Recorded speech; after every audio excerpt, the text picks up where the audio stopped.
Bonsoir à tous, bienvenue dans le journal de RTI2, la chaîne plus proche de vous, au sommaire de l'actualité. Comme tous les jeudis dans notre rubrique du jour, le portrait, on fera un zoom sur Alain Kouakou, un père de famille vendeur de beignets. Et puis à New York, la CEDEAO tient un sommet extraordinaire sous menace de lourdes sanctions contre le Mali et la Guinée-Conakry. Encore merci d'être avec nous sur RTI2. Aujourd'hui est jeudi et comme tous les jeudis, faisons place à notre rubrique Le Portrait.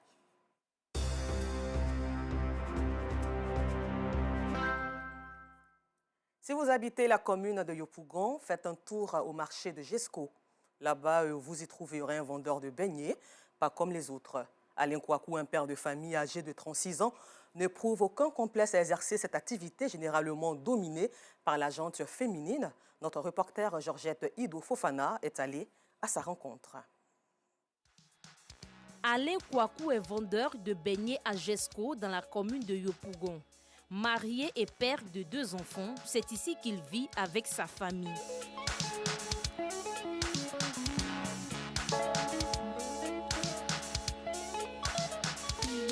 Autrefois vendeur de poissons sur l'autoroute du Nord, Alain va abandonner cette activité après une longue maladie pour se consacrer à la vente des beignets. Je vendais poissons à Tingé pendant longtemps.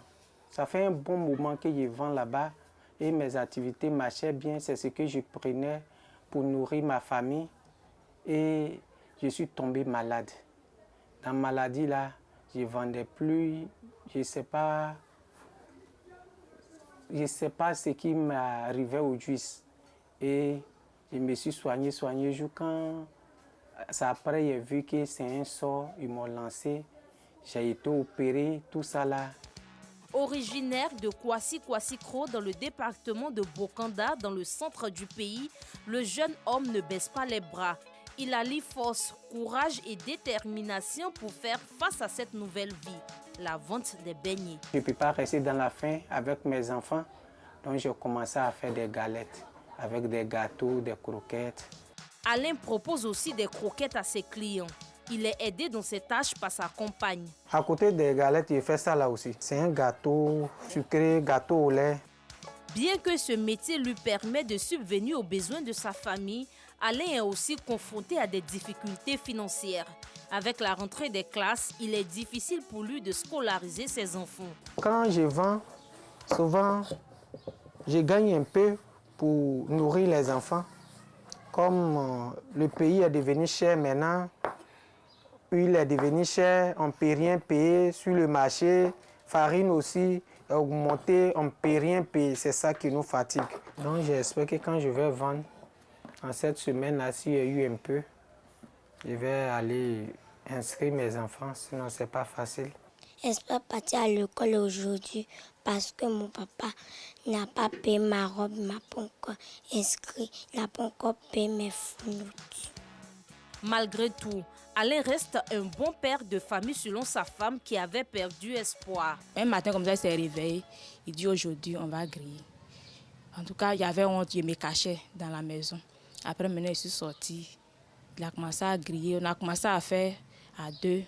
Les gens étaient contents après. Ils ont commencé à nous soutenir. Ah, c'est bon qu'il continue, tout ça là. Aujourd'hui, quand je le vois, je suis fière de lui. Parce qu'il ne va pas voler. En tout cas, il s'occupe de nous avec ça. Il nous nourrit.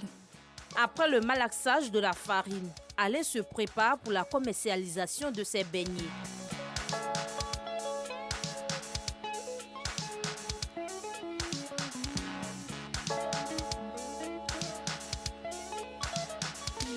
La forte pluie qui s'est abattue sur la ville d'Abidjan ce lundi 19 septembre n'a pas freiné l'élan d'Alain.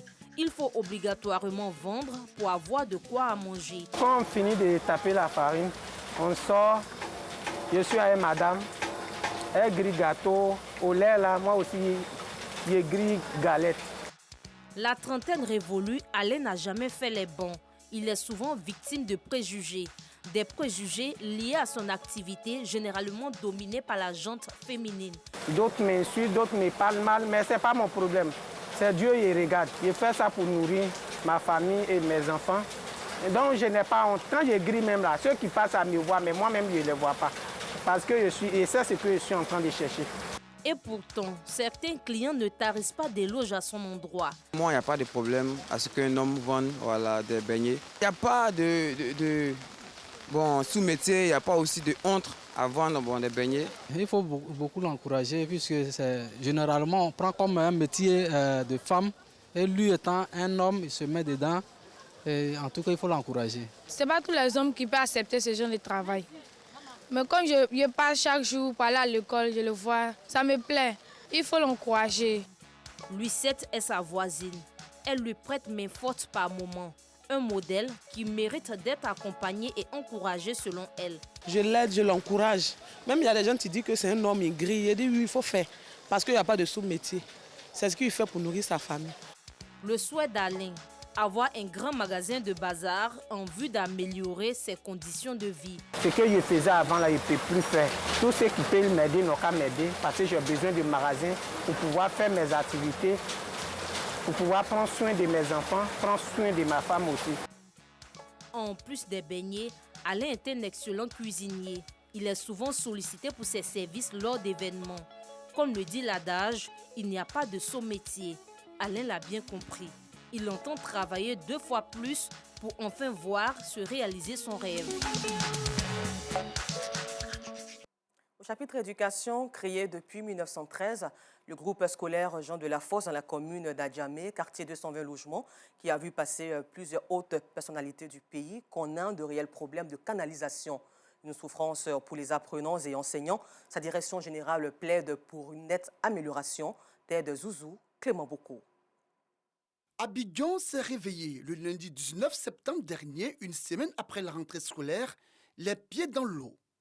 Au groupe scolaire Jean de la Fosse d'Adjamé 220 logements, stagnation des eaux de ruissellement. Souvent même là, ça remplit tout le col là, on est obligé de marcher dedans pour rentrer en classe. Maintenant les maîtres là nous chassent, ce n'est pas qu'il y a le drame. Toujours au groupe scolaire Jean de la Fosse, cet espace qui abrite les élèves maîtres du CAFAP également sous les eaux. Quand il pleut, il nous est difficile même quelquefois d'accéder aux classes parce que l'eau va jusqu'à l'entrée du portail. Et même après la pluie, il nous est difficile, surtout les lundis, de faire la montée des couleurs. Nous appelons les gouvernants, nos supérieurs hiérarchiques, vraiment de voir le cas de cette inondation au sein de cette école afin que cela ne perturbe pas les cours lorsqu'il y a la pluie et même après la pluie. Ces eaux restent dans ces différents espaces aérés de l'école jusqu'à leur absorption par la terre ou leur évacuation par les enseignants. Nous sommes devant la classe de CE2. Quand il pleut vraiment, l'eau monte. Et quand l'eau monte, les ouvertures que nous avons faites ne suffisent pas. Puisque quand l'eau descend avec les pots d'eau vides, les sachets, et ça vient fermer vraiment les ouvertures qu'on a faites. J'essaie de retirer les sachets pour qu'au cours de la nuit, s'il vient à pleuvoir, l'eau puisse circuler, qu'on ne vienne pas trouver de l'eau ici demain matin. Ce qu'il faut faire véritablement, c'est d'agrandir les ouvertures et puis mettre peut-être une grille là-dessus. Écoliers, élèves maîtres, encadreurs et responsables de l'école souhaitent vivement une solution à cette situation qui constitue pour eux un désagrément en période pluvieuse et qui met à mal le déroulement des cours. Éducation toujours, les cas de grossesse en milieu scolaire de plus en plus récurrents font couler assez d'encre et de salive. Une situation éprouvante et regrettable pour ces élèves porteuses de grossesse qui reconnaissent leurs fautes, que certaines qualifient d'accident. Une angoisse pour les parents d'élèves qui voient l'avenir de leur progéniture hypothéquée, une cause défendue par le ministère de l'Éducation nationale et des volontaires qui vise à éradiquer ce fléau. Yacouba Koulibaly a rencontré des élèves autrefois devenus aujourd'hui mamans. Quartier Sagbe, commune d'Abobo. Rokiatou Kone, élève en classe de première A, rêvait de devenir policière. Bien qu'intelligente, ce rêve tant souhaité a failli ne pas se réaliser. En cause, la grossesse qu'elle a portée en pleine année scolaire en 2021. Aujourd'hui, elle est mère d'une fille dont la prise en charge la préoccupe.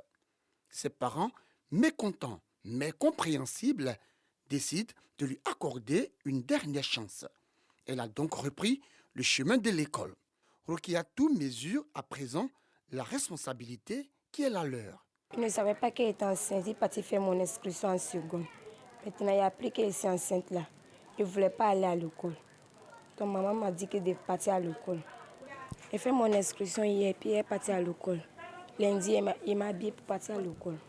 Si Rokiatou Kone a eu la chance de retourner à l'école, ce n'est pas le cas pour Baratou Fofana et Taïwatou Traoré, respectivement en classe de 4e et 3e.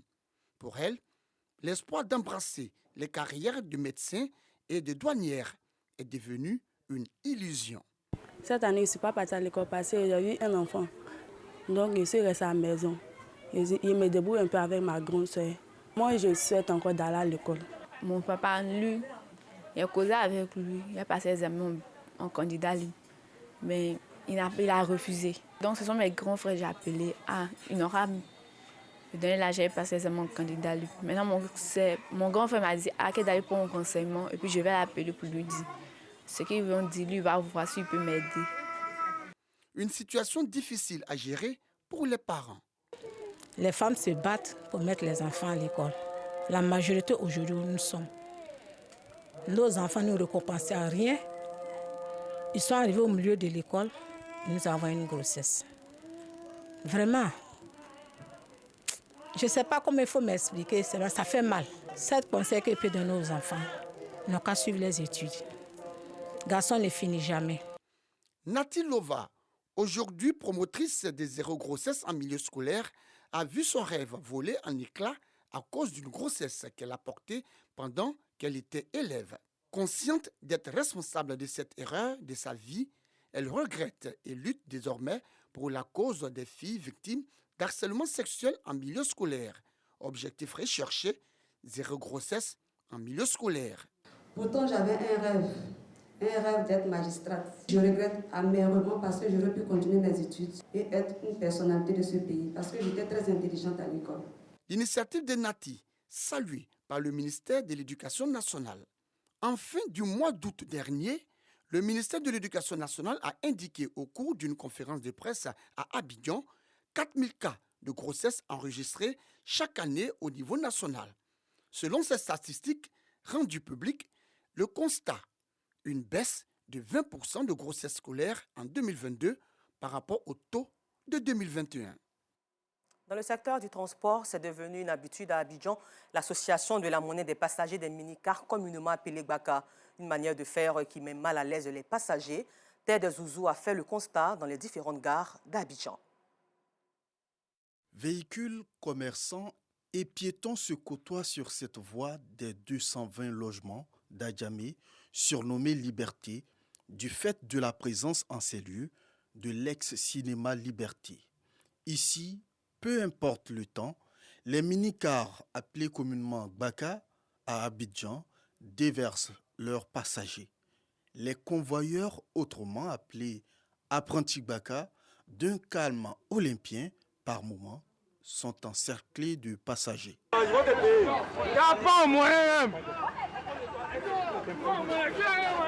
L'apprenti leur doit de la monnaie. Comme solution, il les associe parfois même à 5, en leur tendant un billet de banque en plus de quelques pièces. La raison. La monnaie, on donne à les passagers. On leur donne, quand la monnaie finit, on vient recharger le Gbaka. On n'a plus de monnaie. On parle bien à les passagers. On est monté avec la monnaie. Mais ils vont monter sans monnaie. Et puis à d'autres même là, ils ont 10 000. Pour combien? Pour 200. Et ça peut faire ça. On ne peut pas faire ça. 10 000 pour 200, on ne peut pas faire ça. C'est pourquoi on les associe. Mais après ça aussi, et ça leur fait mal. Mais l'association aussi, là, ils vont faire parler avec nous. Ils ont trop déchiré mon habit. Une situation inconfortable pour certains passagers. Il y a une perte de temps parce que vous vous suivez pour rien.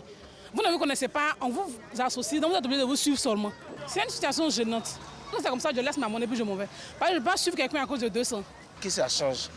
On est fatigué de ça. Quand tu montes, s'il n'y a pas monnaie, mais vous dites qu'il n'y a pas monnaie. En fonction de ça, on saura comment s'associer ou on ne monte pas. Mais à chaque fois, c'est des histoires, souvent il y a des bagarres. Et ça, c'est seulement dit, si le gouvernement pouvait intervenir, ça allait nous arranger aussi. Selon une frange de passagers, C'est une manœuvre pour que les vendeuses de boissons énergisantes, de cigarettes, de cache-nez et de mouchoirs aux abords de ces lieux de convergence de ces gbaka puissent avoir des clients. Affaire de monnaie là, et même ils vendent ça. Parce que les filles qui sont au bord là, si tu fais achat de 100 francs, 1000 francs, ils ont la monnaie, ils gagnent monnaie là où? C'est avec les apprentis baga. Quand ils gardent la monnaie, quoi, chaque matin, ils font recette à eux. 1000 francs là, ils ont 100 francs. 1000 francs, ça, ils donnent 900, la fille leur donne 1000 francs. Donc ça fait que l'affaire de monnaie, ça devient difficile. Ils sont sollicités aussi par les vendeurs de gaba, tout cela. Donc ça fait que l'affaire de monnaie, ça nous fatigue. Sinon c'est exprès, ils font. Ils ont la monnaie, mais ils font exprès. Ce ne sont pas les chauffeurs ni les apprentis que nous fournissons la monnaie. La monnaie, je le cherche à la station, envers les pompistes. S'ils ont ça, les gars me donnent. S'ils n'ont pas ça, je vais à la maison. Moi aussi, je fais les achats pour pouvoir avoir monnaie, pour pouvoir vendre pour moi avec. Non, apprentis ne nous donnent pas monnaie ici. C'est nous-mêmes qui cherchons nous monnaie. Avec les mendiants là, c'est les mendiants qui nous donnent monnaie. Souvent, tu donnes 5 000, il va enlever 500 dedans. Ce comportement, selon des apprentis gbaka, est une réaction aux ruses de certains passagers. Bien qu'ayant la monnaie exacte, préfèrent donner un billet de banque. Pourquoi j'ai donné un billet? Moi, souvent, j'achète le déjeuner de mes enfants. S'il n'y a pas monnaie, dans le cas contraire, je fais monnaie. J'ai toujours un problème. Moi aussi, j'achète la monnaie. Pour les représentants de groupements de chauffeurs trouvés sur place, c'est une équation difficile à résoudre. Si c'est le billet, 2 billets de 500, c'est facile. 2 billets de 1000 francs, c'est facile. 5 000, facile. 10 000, pareil. Mais les jetons, c'est pas facile. C'est pas facile. Supposons que tu travailles dans un coin, on doit te payer. Et si on ne peut pas me payer avec la monnaie, les jetons, c'est des billets. Ça, à nous, à les passagers, on doit se comprendre. Pour éviter certains trucs, beaucoup de trucs même. Une fois que tu es associé, prends ton sang-froid. Le frère ou ma soeur vient, on va essayer d'acheter 2 lotus, ou 2 chassés d'eau, et puis c'est fini. Tant que le transport, Baka, Woro, ça continue, à faire des associations monnaie là, des pièces là, ça ne peut pas finir, c'est pas facile. Les responsabilités sont partagées dans ce phénomène d'association des passagers dans les transports en commun. Cependant, une question revient chaque fois. Où est passée la petite monnaie en Côte d'Ivoire? Nous l'annoncions en titre. En fin de compte, à New York, le sommet extraordinaire de la CEDEAO va être l'événement majeur africain de cette 77e Assemblée générale de l'ONU. Il a été voulu ainsi avec insistance par la présidence bissau-guinéenne. Au programme de ce sommet, des menaces de lourdes sanctions contre le Mali et la Guinée-Conakry. Au moins 20 personnes sont mortes au Nigeria cette semaine après des pires inondations que le pays a vécues depuis une décennie. Et puis la police iranienne réprime sévèrement les manifestations qui dénoncent la mort de Masha Amini aux mains de la police des mœurs. 31 personnes ont été tuées depuis le début du mouvement de contestation. Voilà, c'est tout pour aujourd'hui. Bonne suite de programme sur RTI2, la chaîne plus proche de vous.